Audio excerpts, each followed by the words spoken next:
Sa isang bansang puno ng kayamanan, isang yaman ng ating diwa, ang ating sariling wika.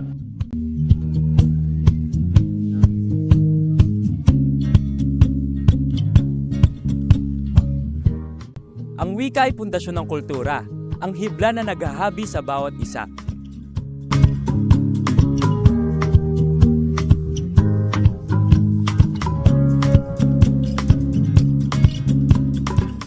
Sa bawat salita, likha natin ang masining na kwento ng ating bansa.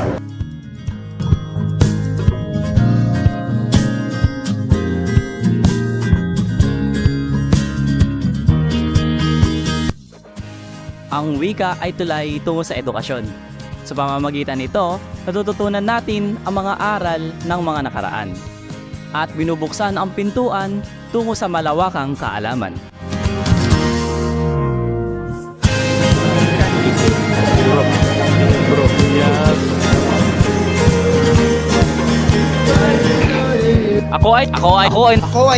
Ako'y nagiging buo paggamit ng sariling wika. Ang wika ay nagpapakita ng kahulugan ng pagiging Pilipino. Sa aking salita, ako ay nakikilala.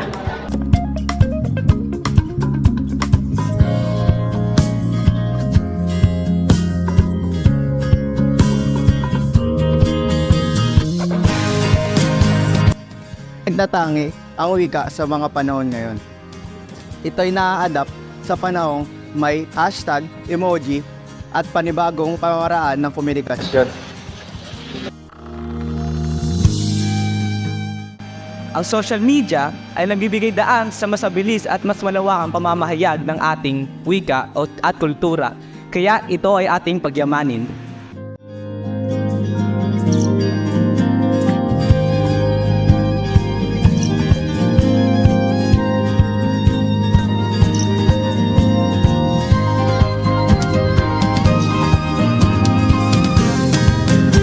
Pinapaabot namin ng hamon na alamin, yakapin, at ipagmalaki.